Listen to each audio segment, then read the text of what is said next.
These are, there we go. These are for pulling frets. They help a little bit, and you have to spend some time developing your technique. It helps a little bit with the damage caused by removing frets. Frets got to be in there secure.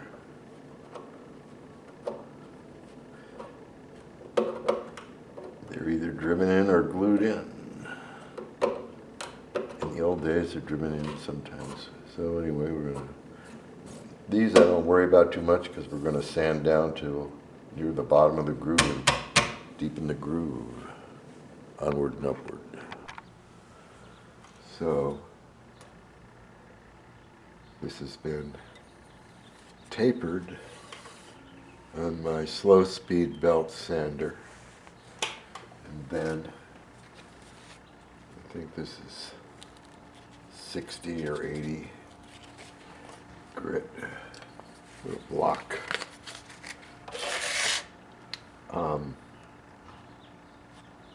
To put the curve back in and do final leveling. And remember, we're tapering from skinny up. We're going to have fall off right here. That's de rigueur. This is 4/1000ths of an inch thick. And I've got it to where it's good right up to the body with the gap is under 4/1000ths, right in the middle. And we're very consistent here. We go right up to, because it's the high strings where people may tend to go up, this one is good all the way to the end. And it's needing a teeny bit of work, but that's okay. And again, we have fall off right here. I'll do a little more work with this, and then we'll go 220. And I've already re-deepened the grooves that were almost obliterated by tapering this fretboard. But I'm opening all the grooves up to approximately the size of your standard hobby hacksaw blade kerf. It's still going to be a little too narrow for frets, but that's okay. I think it may be perfect. Got the door open, cars are going by. I turned the volume up too. That's per requests from YouTube. I got a whole new batch of fret wire. Might as well show you what I do here to proof. We're going to put, these are little shims at 20/1000ths a piece, so there's 40 thou. That emulates the height of the frets once they're installed. And then we're projecting this, we'll have to, there we go. We'll project this. That's theoretically the height of the new. And now we're looking at where we've projected onto the bridge. The bridge is basically its full stock height at the middle.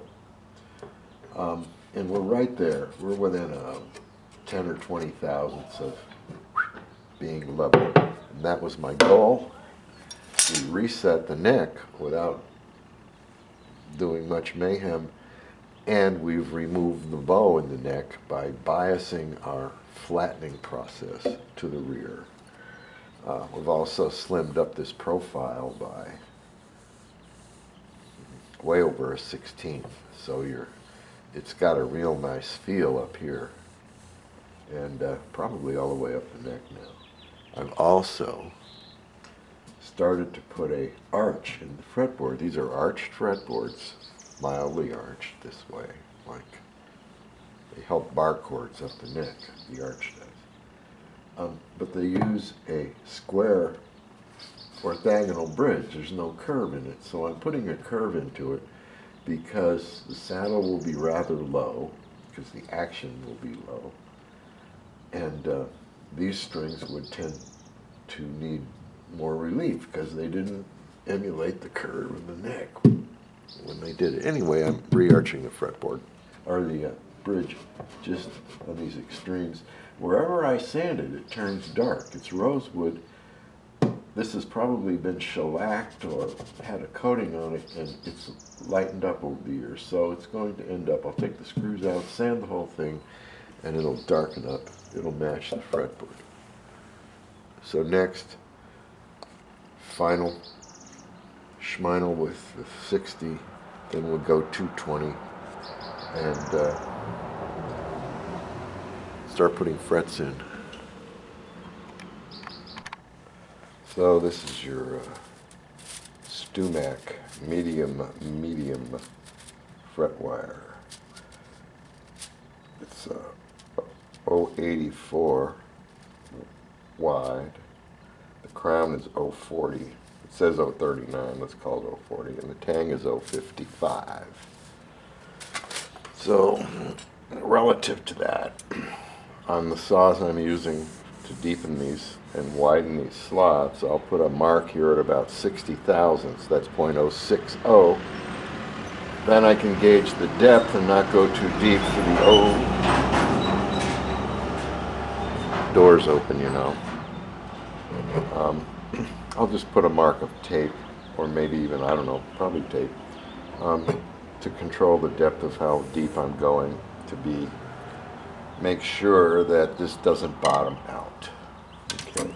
Now I saved all the old frets, and they came out to a point where they all have their arch, and this is the first time I've been tempted to reinstall a set of frets, but I'm not gonna. The trick here is that they are arched perfectly to fit the fretboard. So what I'm going to do is I've taken one of these and laid it on the resulting arch that I've created. Now basically what I've done is I've telegraphed this arch, which I haven't touched, back up the neck by using the straight edge for down the center and down the left and right sides, the treble and the bass sides, and that made me follow this original curve. And so I'm testing it, and it's real nice. It's right where it needs to be. So from there, we will go over to this tool, which I'll put the camera over there, and that will produce the arch in the frets, and I should be able to match the fretboard. Okay, this is from Stumac, Stuart McDonald. I have one of their original catalogs. They originally were trying to make a banjo kit for $100. Good luck with that now, huh? Anyway, this is one of the tools from Stumac that I think is worth acquiring. See what it's doing, and it's settable. It's not easily settable. And it looks like we've got a hell of a curve going here. So what we do is we'll take this and lay it on the fretboard.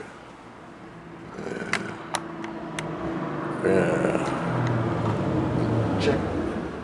That's where it needs to be. And if it's a little more arch, you can just kind of run it through your fingers and straighten it up a little. I think we're going with this. I've checked it against the old fret, checked it on the fretboard. There's a definitive arch in the fretboard, and that helps pliability. Anyway, where were we? Here we are. So we're going to finish arching this thing. The setting I have it on is for the arch that I have put in guitars with flattened fretboards. The owners will pay me to refret and curve the fretboard for ease of playability. Boy, that's got a significant curve. We're going to need two pieces. And remember, I can straighten this curve out just, you know, by feel if I need to. It looks to me like it's going to be real close, or good enough, Boris. Come on. There we go. to gain traction. Whew. It's a slick little thing. These are ball bearings, 2 ball bearings and a slotted wheel for the tang, the fret. And this one's adjustable up and down to induce the curve, but it's not easy to adjust. It's a pain in the ass. Well, that's enough to do the fretboard.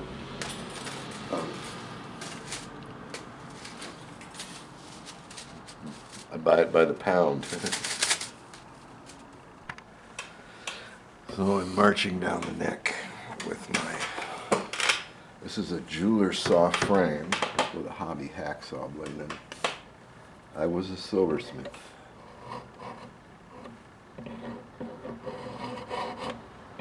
They made beautiful things.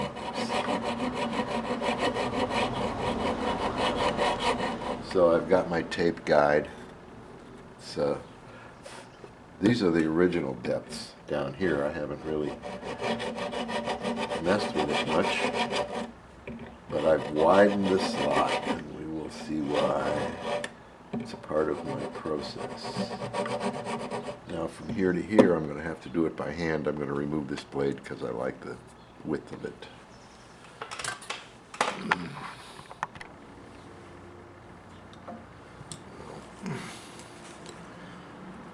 The whole thing about doing a fret job is that it's labor intensive.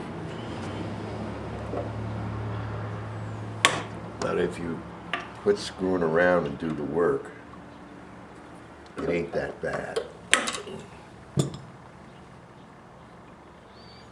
See, they fit in the groove almost completely. Sorry about that. What I'm saying is, as you can see, we're marching through the really difficult task of trick is to have a good set of wire cutters. They're called side cutters there.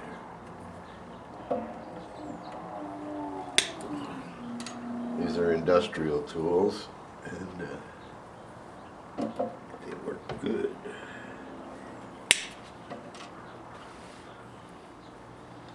We'll run out of fret before we get to the end.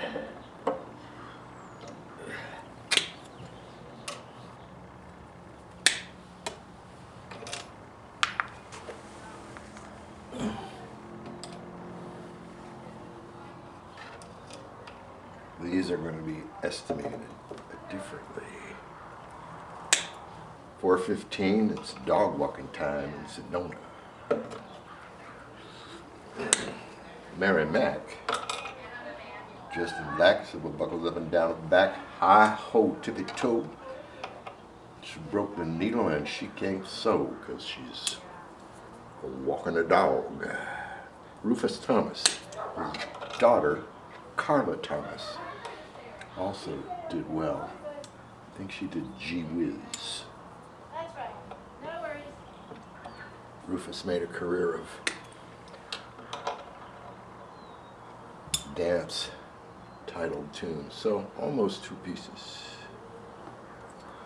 Now we will go on to the next step. Also notice this brown. This is all this rosewood sawdust. And we've also taken out the pearl dots at the 5th and 7th frets because we've sanded through them. But we'll replace them with groovy things. So, they're cuddling along, continuing with Rufus Thomas. Walking the Dog, I believe, is based on a jump rope chants. I asked my mama for 15 cents to see the elephant jump the fence. Jumped so high, he hit the sky. Didn't come back till the 4th of July. There is a jump rope chant with Mary Mac, dressed in black.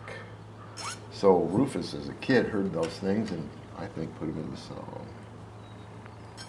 Anyway,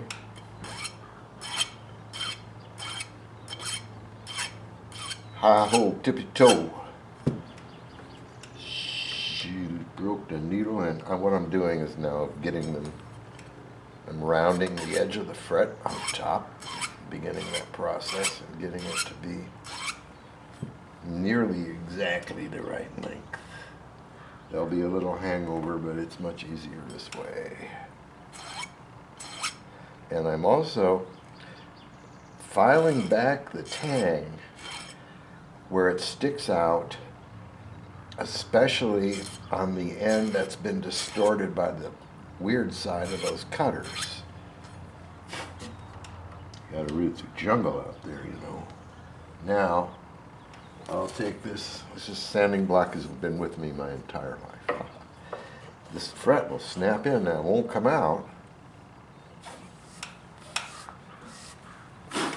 Better not come out.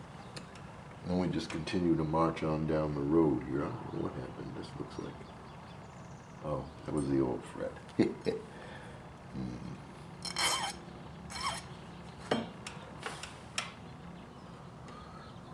This one's closer.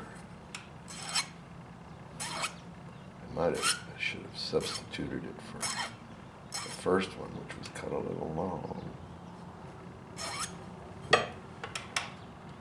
Most of these details, the builder's the only one who ever sees them or worries about them. Hi-ho, tippy-toe. I think there's 3 verses, but I can't remember the third one. So we just keep doing this. I mean,